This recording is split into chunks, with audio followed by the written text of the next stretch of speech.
Listener question of the week. Grant McDonald at HappyBeal90. I'm interested in how OUA Sport is going to try and get some parity in men's basketball. #Carleton. Chris Ford at Ford for Ward 10 said OUA doesn't need to do anything. All other teams are simply being outcoached and out-recruited.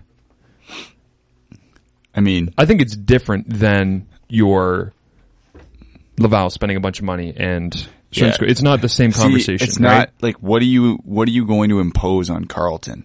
But the argument that people will make is, we just saw Guelph get their jerseys attacked, right?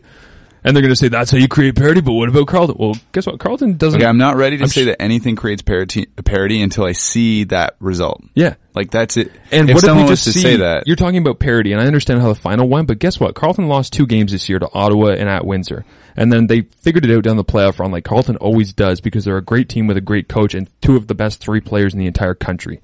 That's not the same conversation as taking away someone's 9th jersey because it's adult camo mixture. Like, that's not the same thing. That's the point I want to make at this, because I know people are going to argue that it's about comparing football and basketball, but it's a different conversation. What has Carleton worn for the last 15 years? They don't even change their logo to the new logo because they just don't like the football logo. Yeah, they don't like the big eye, the half eye, so they just use the random bird silhouette. And it's not always about optics, but the optics definitely do change your opinion of some of these things. Yeah. And when you look at it and you see these kind of situations compared, it's like, I think that Chris Ford is right, where they're just being outplayed and outcoached. Like, they get the best players, they have the best coach, they put it together, they work harder, it seems, than anybody. They have the right mindset, they're honest, and they work hard, and then look what happens. If someone wins 11 of 13 and you want to change it so that they can't win 11 of 13, you're not going to get people who want to win 11 of 13. Yeah. You're going to get people who are like, basketball's all right. And again, in a micro sense, people I know, I can already hear the argument coming is, well, if you're talking about holding people back from winning so that others can be successful, that's the same idea that people had with uniforms and with the football restrictions and all of that kind of thing. But it's not.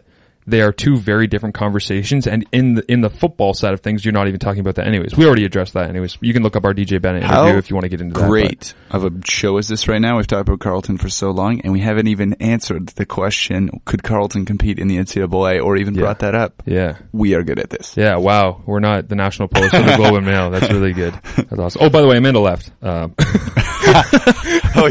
Oh, yeah. Amanda had to go. Oh, we should put that, yeah. We got really just locked in on that smart clip that She left in protest. She's like, I want to talk about Carleton. I'm a fan. I want to talk about Carleton and the NCAA. She got out. So anyways, that was the parody question of the week, and I'm sure we'll answer a different one next week. Probably in men's wrestling.